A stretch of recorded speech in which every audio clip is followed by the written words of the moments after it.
Hi, everyone, and welcome to Amethyst Collab South by Southwest panel, The Future of Women in Music. I am here with Sammy and Margot today, and we are going to be discussing the future of women in music business. So Sammy and Margot, I would love for you to give a short introduction to each of yourselves. Sammy, would you want to go ahead and go first? Sure. So I'm Sammy Scott. I am from Chattanooga, Tennessee. I moved to Atlanta when I was 17 to go to Spelman College, and the rest is history. And I work at Atlantic Records. I'm director of A&R. Amazing. Thank you. And now Margot. I'm Margot.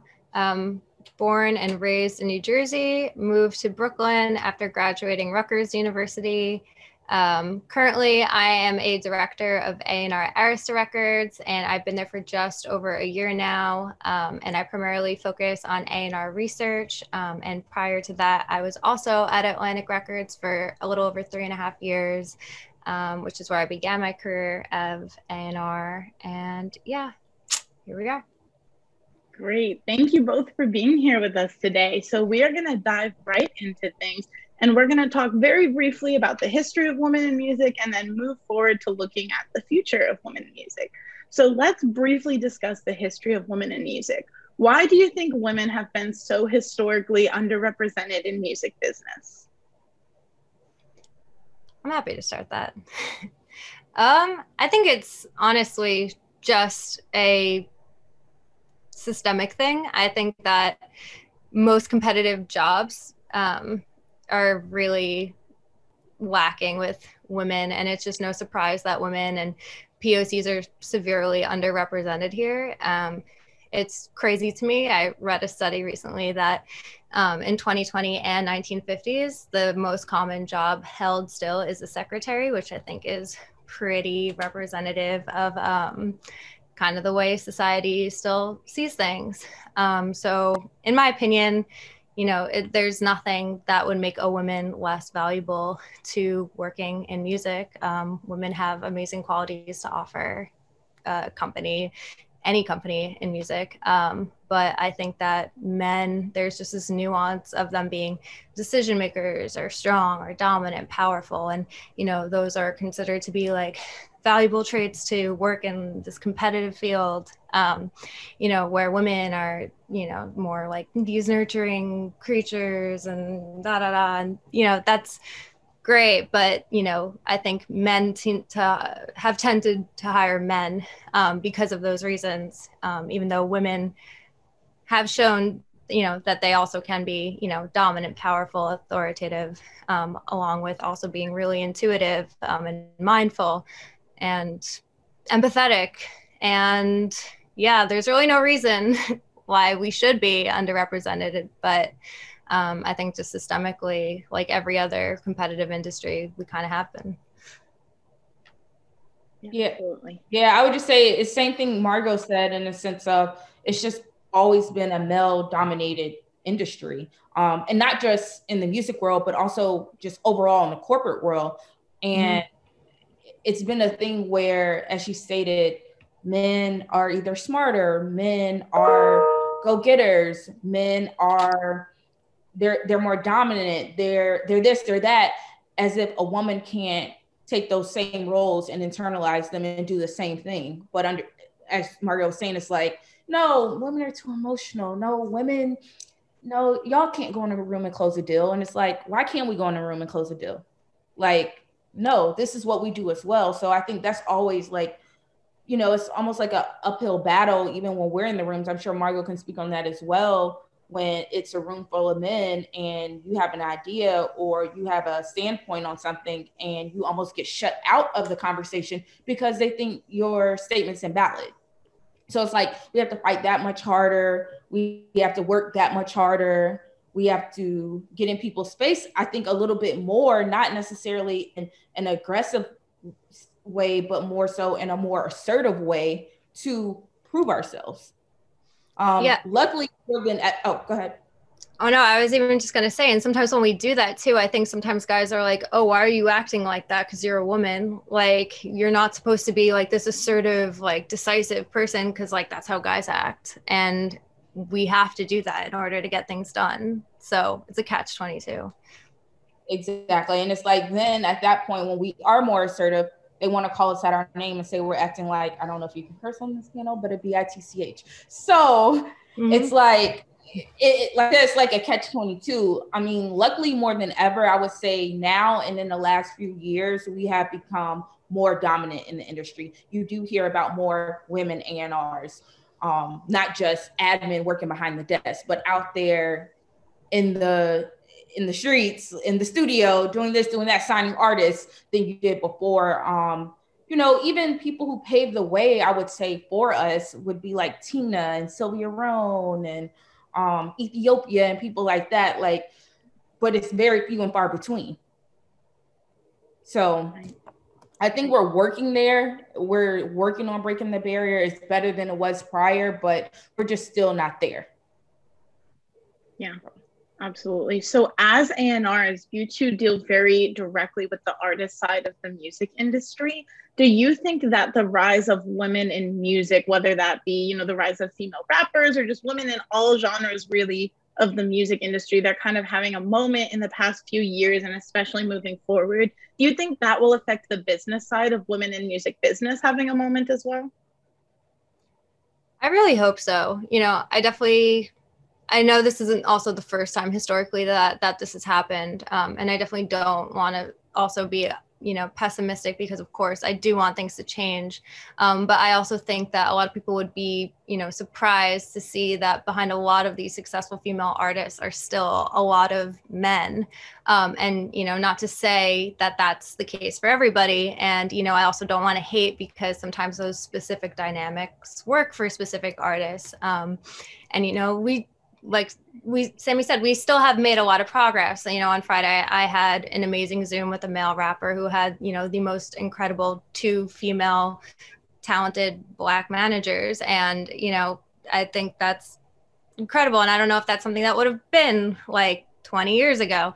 But, you know, I think that there still is a lot of work to be done, like from within the industry and bringing awareness. And I think that also has to come from us, and unfortunately, like us empowering, you know, younger generations of girls and getting them involved, and, you know, empowering them, and while keeping it very real at the same time. You know, I try to do things like informational interviews and, you know, tell them the things that I wish people had told me, because, you know, this is not a very glamorous and sexy job, which I think, you know, when you're a young girl, you definitely think that this is. And, you know, I think if this is 100% your passion and you belong here, I encourage girls to do this and chase after it with, you know, your expectations managed, because it's definitely challenging. But, you know, I think it's definitely still has to come from like within us to empower kind of the next generation to keep the growth going. Yeah, I would agree. I think it has to come within us, empowering the younger generation and putting our arms around people, to let them know and inform them of how it works, what it really is, as opposed to the stigma of us thinking it's something that's really not. Because once you get in it, then you realize like, oh shit, like this isn't like what we thought it was. And I wish someone would have taken the time to really express and break down how this works. But I don't think it comes from inside the building. I think it comes from inside these major companies and making sure they're empowering us, because you'll see every corner, every suit, I mean, is a man. I mean, at Atlantic, like we do have Julie, we have Lon Ray, which is amazing, but it's not too many companies that can say that. So I just is working on that and bringing more awareness, and not just talking about it, but actually taking action and doing something about it. Like, where does that start? What does that look like?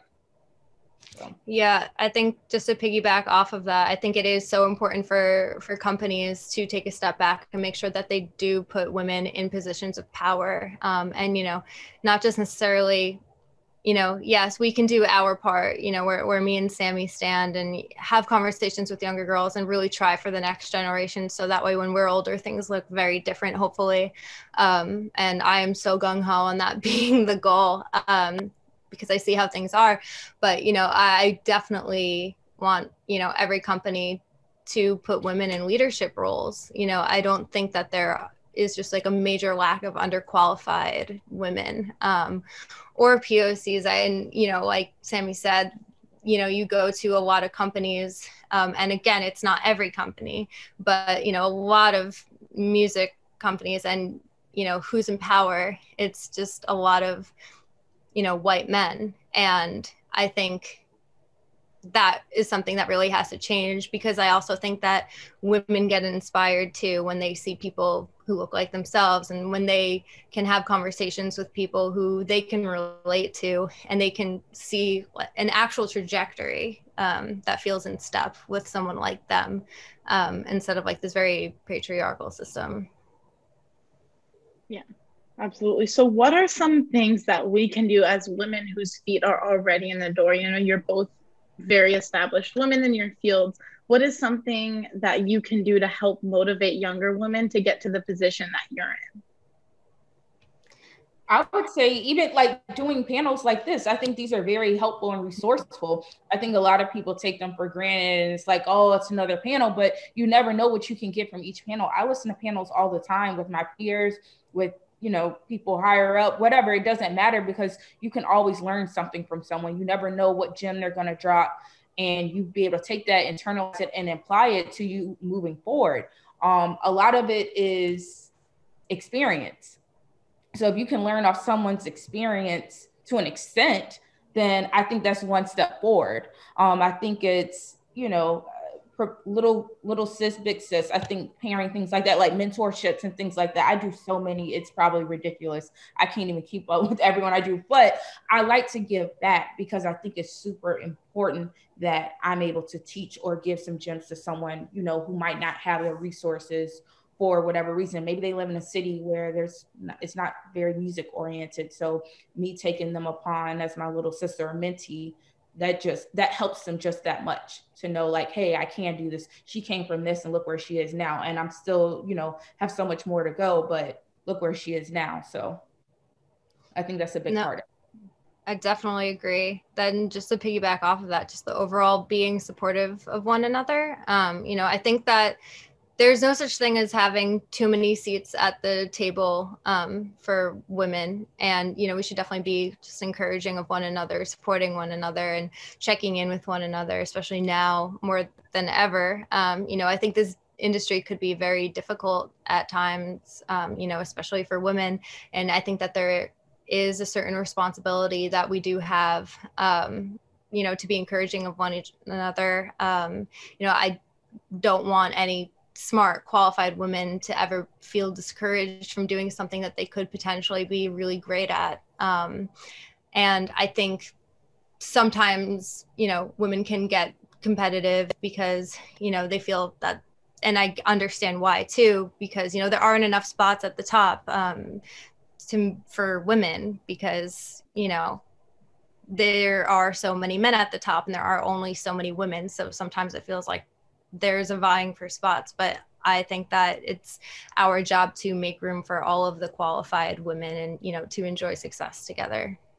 I think that's a great point. I think a lot of it is, I've experienced this where, I hate to single out men like this, but where men will put you against other women inside the workplace. They'll make it where it's competitive. You might not have been thinking twice about this person in a competitive way, or that person might not have been thinking twice about you in a competitive way, but they insert those little things in your mind to make you feel like now you have to compete. And granted, we work in a competitive workload, don't get me wrong. So I don't mean it in that aspect, but there's still a positive competitive element that you can have, as opposed to we're working against each other. Like, why don't we combine and work together and uplift each other? But it's so many women like that, I feel like, even talk about women empowerment and talk about unity, but aren't really about that. That's what their platforms are based off of. But when it comes down to it, that's not who they really are. That's not what they exemplify. And I think as long as we have that negative, like, notation on it, then we're forever gonna not be able to help each other within each other as women. not just include anyone else, just as women alone. So I think that's something to think about and really bring to light and focus on. Like, let's really do this. Men do it all the time.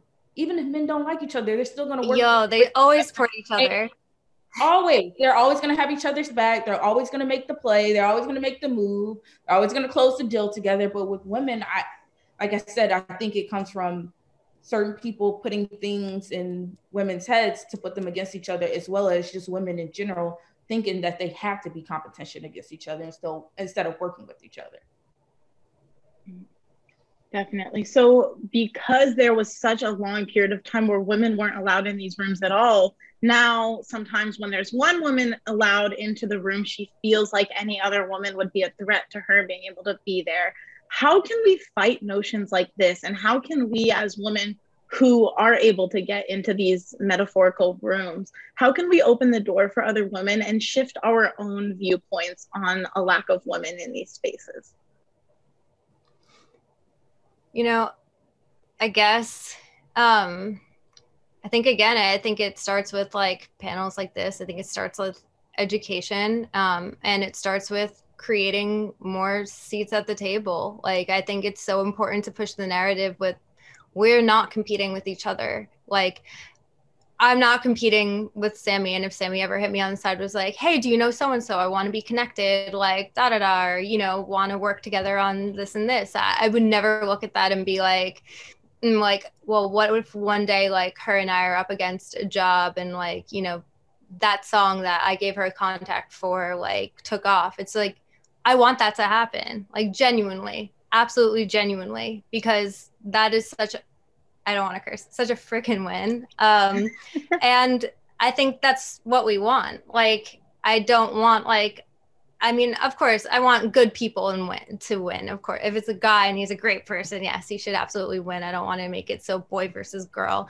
But I think it's incredible when you see good people and especially good women like win. And I think that's the narrative that we have to be pushing, and we shouldn't be working against each other. And I think, you know, if you are specifically in a position where, you know, you have an intern, if you have an assistant, if you have, you know, somebody younger, I think that's just, it's important to be shaping their mind that way instead of like, a little bit more of an insidious way of, you know, like, oh, like watch out, or like, I think there are things that sometimes, you know, older people can do to plant insecurities. And instead, you know, I think it's more about really just empowering young people and really just making sure that, you know, the next generation of people coming up in this industry are really there and really supportive. And, you know, we're hiring good people for the right reasons and, you know, making each other allies. Because at the end of the day, we're making music and it should be fun and it should be supportive and it should be a healthy community. There's no reason for it to be like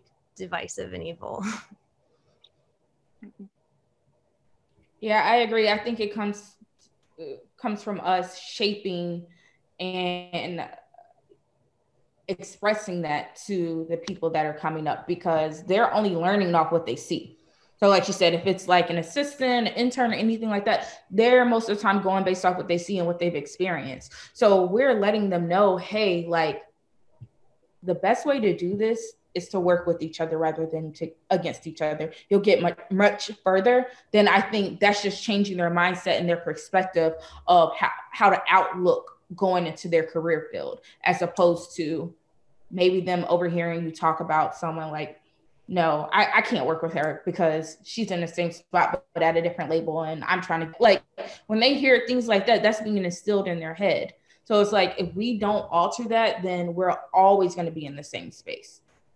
I think that I can't stress enough. I really think it's mentorships. Like, I really can't stress that enough, providing those opportunities for everyone to come as one and listen to women who have the same outlook on certain things in this industry and hear them speak, and then be able to ask questions that they don't understand or that they don't get or that they want to know more about. Margot said it best. It's honestly just gaining more knowledge. That's with anything. It's researching, it's understanding. So what do either of you think might be some roadblocks that would stop women who are in powerful positions from wanting to take on mentees?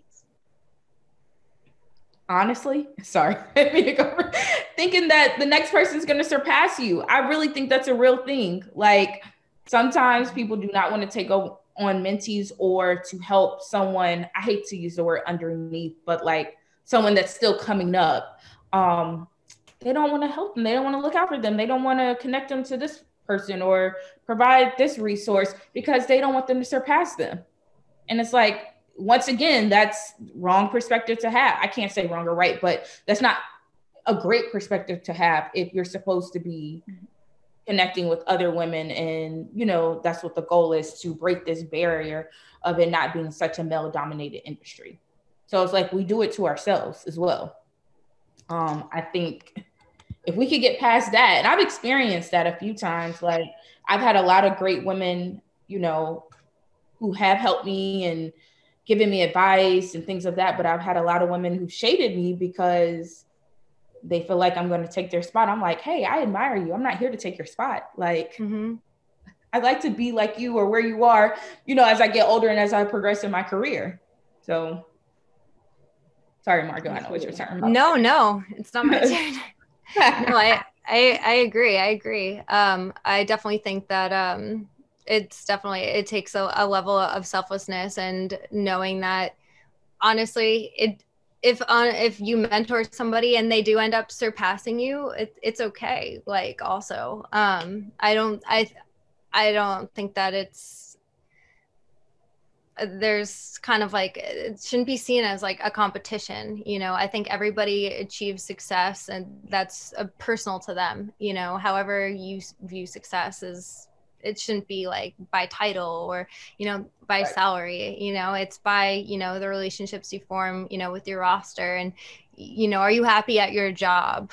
Like what you do every day, what you wake up to. I think that's more so kind of like the level of success. Like I had one incredible intern who was so incredibly smart, and I was like, I literally would like tell my husband, I was just like, I bet you he'll like hire me one day. And I was like so happy about that. And I was just like, if you ever need anything, like hit me up, please. I wrote him a letter of recommendation like when he graduated college. Like I was so proud of him. And like I'm not like I want to be like, wow, he's smarter than me. Like, oh no, one day he'll surpass me. It's just like, you want that. You want the next generation of people to be smarter than you and hopefully work with those people one day. You know, I think that's such the wrong mentality to not help somebody because you feel threatened. You know, I want an intern I feel threatened by. Like, hell yeah, right. Challenge me, right. You know, like, let's go. By the way, to go back to a point Margot made, like your relationships will take you further in this industry than any position or amount of money you make. Like, because the positions come and go every single day. Just as soon as someone's hired somewhere, they could be there a year and now they're gone. So it's like, and you never know where they'll be. Like, so those pivotal, real organic relationships will take you further than any current position or amount of money you're making. I just wanted to throw that in there. Very true. That's absolutely crucial advice from both of you. Thank you. So moving into a specific discussion about the studio space. In studio culture, women are the most underrepresented as they are in the music industry. Less than 7% of producers are women and less than 2% of engineers are women. So as A&Rs, as women who have a lot of access to that studio space, why is A&R such a crucial space that we can use to transform the future of music for women? I'll go with that.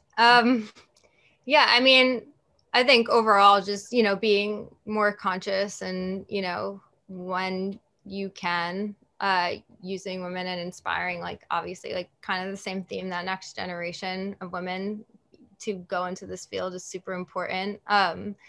You know, for me, when I worked at Atlantic, it was a massive honor for me to sign a super talented young woman, Whipped Cream, who was the first woman to ever be signed to Big Beat, which is the electronic sub-label at Atlantic. And when we first started working together, she was just through and through EDM artist. And, you know, we started talking about our goals, and she really wanted to cross over into the hip hop lane, and, you know, got a lot of like no's and ignores, and with a lot of persistence ended working with some killer artists like Lil Keed and Mulatto and Lil Xan and Josiah. And, you know, I think it's important for a lot of artists to be open-minded to working with women in the studio and as producers, because there are a lot of really talented people out there. And I think it's important too for, you know, DSPs and press outlets also to take note of these female producers and support them, and engineers as well. And yeah, I also think it's important for these women to keep in mind the future kind of the way that we are, and mentor young women, and take special interest. So that way this isn't the future. And, you know, it isn't a problem. A problem, but, you know, there are more, and there isn't such a kind of stigma around it. Yeah, I think it goes into the stigma, like, because producers, engineers has always been a male dominated profession, just like A&R or all these other positions at labels. I think women haven't ever thought that that's something like a woman does. As crazy as it sounds, I just think it hasn't like really registered in a lot of creatives' brains. Like, as a woman, like, I can be an engineer, but you see men, that's all you see. Like Keisha, I've known Keisha, who is Uzi's engineer, since she first started. We worked at Akon and Boo Studio together at Music Box. So to see the trajectory of where she started to where she is now, like Uzi's engineer, and she's won all these Grammys and everything else, I think is so amazing. I think Tasha Couture, as a woman producer, I think she's amazing. I've known her for years, to see where she started off as a writer and she went into producing. So it's like, it can happen. I think it's just them seeing it more, it being more like more attention being brought to it, I guess is what I'm trying to say. Because I don't think they necessarily get the recognition they should get. So when you don't see that, then people aren't thinking like that's a real thing. So I think whether it be more panels, more recognition, more of them doing maybe camps or something surrounding them as women in those particular positions, I think that would help as well. And I think as A&Rs, like, we could do our due diligence as well. So I agree. Do either of you think that as women in A&R start to rise and more like heads of A&R, like the two of you, become women, do you think that that will start being reflected in studio culture? I'm sorry. I think so. I didn't understand the question. Oh yeah. Can you say I can repeat. Yeah, so as more women become A&Rs and in very like powerful positions in the A&R world, like the two of you are, do you think that more women will also be represented in different spaces of studio culture because of this? I think so. And I would hope so. I would hope that women will continue, like in everything else, to empower more women in kind of every space that we see. You know, I think I try to work with as many talented women that I can. You know, obviously, if there's, you know, a guy that makes more sense to do something, like, I'm not going to like purposely go with a woman, but like, you know, I think, at least from my experience, like, I'll definitely make like an effort to see if something makes sense. And also, like, I think, you know, sometimes girls have like great synergy together. But yeah, you know, I definitely do think, like, as women continue to come into play, I definitely think that there will be hopefully a ripple effect kind of in every position. I would agree. I hope to see it. I mean, I think it's kind of like when people start seeing more and more of certain things, I think they start to catch on, and eventually it's like, oh, okay, so yeah, we can do this. Like, we can incorporate women into certain things. So hopefully, like, that's the mindset. Once again, it's not going to be something that happens overnight. I think we just have to do our due diligence and put in the extra effort to make sure we're doing everything that we can to implement this more. But, you know, I think it's going to come with society as well. I mean, women have, are more than ever like the biggest percentage on entrepreneurs, which I think is amazing. So it's like we're taking strides, we're getting there. But like we both said earlier, it's so much more work to get put into it, and it has to come from all avenues. It can't just be us, like we're only a fraction, but we can do what we need to do to make sure we're putting it out there to the world. Right, thank you. And finally, for our last discussion topic, what are some final hopes that either of you have for the future of women in music? Oh man. Big one. I know, it is a big one. I have a lot of hopes.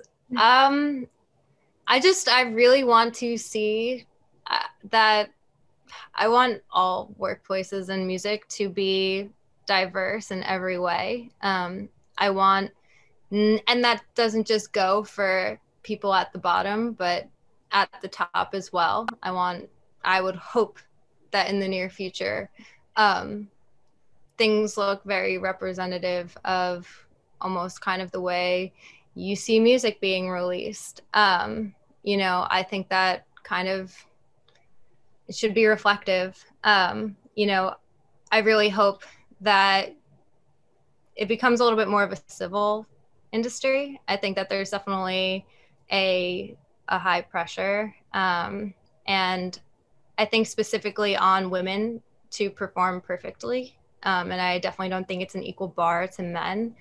I think sometimes there's like this excuse of, oh, well, he's a boy and it's okay. Where women rather are not given much slack, and we are just expected to perform perfectly. And I think it's a pretty unfair standard. And in retrospect, look, it's okay in a sense that kind of like pressure has gotten me to where I am, and I have gotten to climb the ranks, and I feel like I've gotten like a good education and from that pressure in a sense. But it is frustrating and a little hard to watch where your male counterparts get a lot more free passes. And I do hope that there is a much greater sense of awareness and a much more even playing field. And yeah, just more women and more POCs, and again, not just towards the bottom. Because I think sometimes that companies feel like, oh, I hired a woman, like a female assistant, or like, I hired a Black assistant, so like we have diversity. And it's just like, but I think we really need to see those people also in like really critical leadership roles. That's an important distinction. Yeah, it really is. Absolutely. I completely agree. I mean, I'd like to see it equal. Like just as many men as we see at the top. I want to see women at the top, Black women at the top, people of color at the top, everyone. Like there's no reason that if we had the same accolades, we both graduated, have our masters, like what differentiates that? Why are there 5 men over here and maybe 1 woman? Like that's absolutely, I think, unacceptable. I mean, but as Margot said, I think it starts from the bottom and it works its way up more than anything. So until that changes, then I feel like we're going to forever be where we are. But I hope to make the change. I hope I can play a part in making that change and bringing a difference in these buildings. That is my objective. Definitely. It's definitely important. And because where we are right now too, it's just like, it's almost like our voices almost mean less because we almost get a little bit more drowned out by all of the like older men that we're surrounded by. Like when you are the only woman in a room and you speak, it's almost like your voice it means a little bit less kind of, and you have to, it's this constant pressure to always be right because you can't afford to be wrong and you can't misspeak and you can't do anything because it's just like it's kind of like a really crazy dynamic and a really crazy pressure that you only can feel being a woman. And it's something that I feel is imperative to change, and I feel it will change as time goes on and we make a really concerted effort to bring more women in. But, you know, I don't think it should just be on us to do that. I really, really do hope that, you know, companies, and again, some company, it's not every single company, but, you know, I really do hope that companies really take look inwards and see how they can really bring an even playing field. So it isn't just like this very kind of crazy power dynamic where you're kind of going like toe to toe with men who are kind of like generations older than you and like kind of not being heard. Yeah, and not just to touch base, that's so true on like it being a male dominated industry, like the men get all these passes, and I'm like, as a woman, it's so much pressure. It's so much, like you said, you can't be wrong. This has to be right. You got to know this. You got to do this. Like, and with the men, it's like, you don't know half the things we know or do half the things we do. And it's like, oh, free pass. It's like, what? Yeah, so you can be wrong. On like crazy, on crazy stuff. But we just nothing. Everything has to be like so perfect all of the time.